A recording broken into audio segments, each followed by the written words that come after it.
Hey, welcome back to the Disney Plus Everyday Challenge. And today we have Bug Juice, my adventures at camp. Yeah, my adventures. This is a reality series. It's only one season. It's from 2018, and yeah, it's how many episodes? I think it's like 12 or something. 16 episodes. Yeah, so yeah, basically follow a bunch of kids to camp. It's like 10 and 11-year-olds, and yeah, yeah. Okay, first of all, I'm gonna make it very clear to you that I hate reality TV shows. I can probably count on two fingers, and even that might be a stretch, of any reality shows that I enjoyed over the last few years. One of which is the Joe Schmo Show, which should not be watched by children and will never appear on Disney Plus. And it's just a weird concept for a reality show. But we're not going to talk about that. We're talking about Bug Juice. I think this is a recreation, not a recreation, but a sort of, they're using the name of an old series to make this a recognizable brand, I guess. I've never heard of it myself, but I'm not one who's been watching Disney Channel for the last 20 years, 30 or 40 years. I don't know how long it's been around. But this is a reality show. Like I said, it's a bunch of kids at camp. Oh, Wazzy. Ah, crap! I've already forgotten the name. It begins with a W.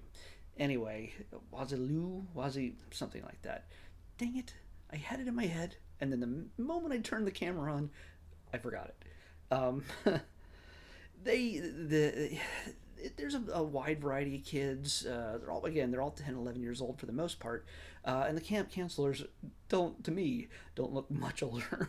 They're probably 20, 21 at most. There's some grown ups there who oversee the camp in a sense, but the main counselors are barely in college themselves. Um, but it seems to be a really fun camp. Honestly, this is a great um, propaganda tool, let's say, when it comes to saying, "Hey, you want to go to camp, kids?"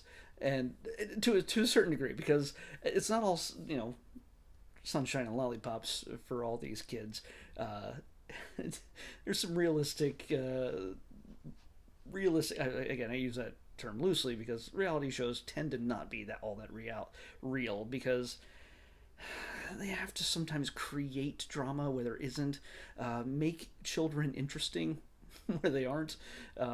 Thankfully, they do have a few interesting kids in this, and that's who they mainly focus on. One of which is Izzy. Izzy, I think this is her second year at camp, and she is a character.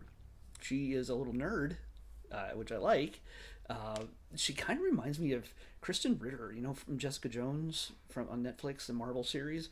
She looks like a little mini 11-year-old version of Kristen Ritter with the not the bangs, because I don't think Jessica had the bangs, but when she was on the B in Apartment 23, yeah, love Kristen Ritter. This girl fully embraces her nerddom, which is awesome. She says she's a Trekkie and she can do the Vulcan salute. At one point, they had to blur out her T-shirt because there's a lot of blurring out in this. Even the counselors, everybody is wearing their normal clothes some of the time, and they're not wearing shirts that say camper or something along the back. When they're wearing their own clothing, especially when they first arrive, you can't wear neon green all the time. It's just a thing. She's wearing a Wolverine T-shirt. And even if it's blurred out, I can okay, that's Wolverine's colors. And it's not like the Michigan Wolverines. It's actually Wolverine from the X-Men. So it's kind of funny that that she's a full-on nerd. Which, way to go, Izzy. And she does not want to be called Elizabeth. She's a little particular. She's a little bit weird. She gets in a lot of people's faces. She's a little obnoxious, but I can't tell if I shouldn't even have it. It's just weird to have an opinion about an 11-year-old, whether I like her or not like her. Not in that sense, but I mean, whether she's a person I'd enjoy watching on a show like this. To be clear, I only watched one episode, and it was more than enough for me because, like I said, I hate reality shows. There's other kids that are all excited to be there. Some not so excited to be there. There's one kid who, at one point, breaks down in tears, and because he misses his mom, which is understandable. It's sweet as anything, and you see the counselor come in, and John or something like that, come in and hey, buddy, it's totally normal. This is cool. You know what? Just if we can get out there and play some basketball or do some activities and things like that, you might feel better. And yeah, he does vacillate between just crying his eyes out and picking up the basketball and just schooling people on the court, and then going back to like, I don't know if I can go on. And part of this, again, I keep wondering whether it's real or not. But kids aren't, unless these kids are actors. You never know. There's an awful lot of twins, also, by the way, in this. There's at least, I think, two different sets of twin girls in this show. Some of them are newbies. Some of them are been there before, and everybody seems to get along really well. And every once in a while, though, some get an attitude. It just sort of grates me the wrong way. I'm just like, why do you have to be crappy to each other? I mean, but again, it makes for drama. It makes for the show interesting. If everybody got along, whoop-de-doo, it just would be a video brochure for the camp.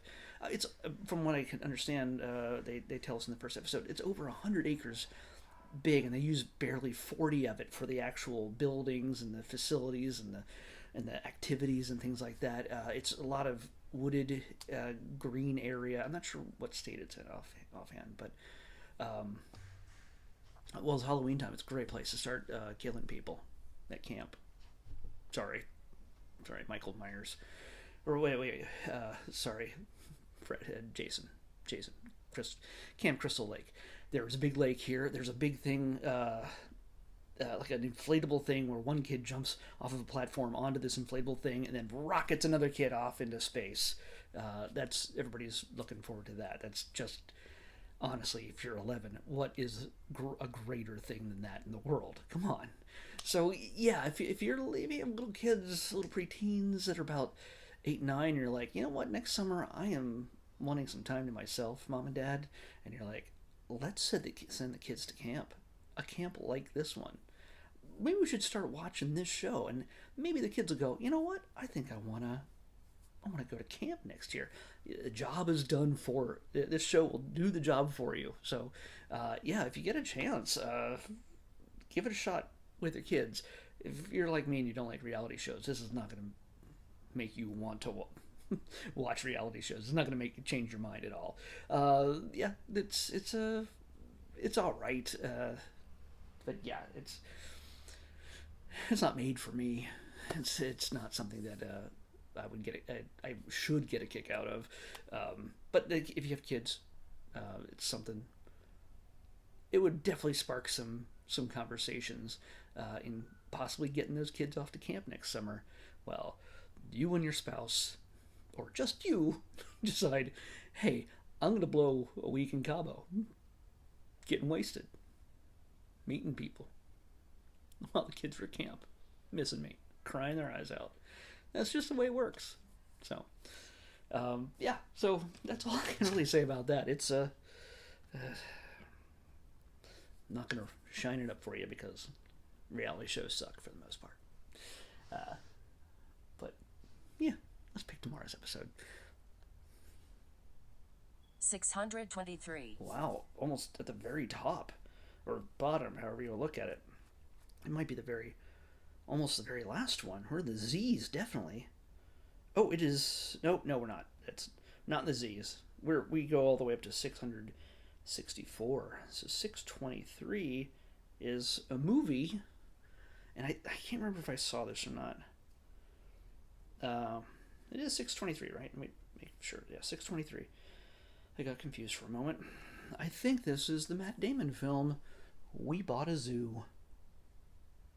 So yeah, We Bought a Zoo is what we're watching next on the Disney Plus Everyday Challenge. I'll see you back here tomorrow.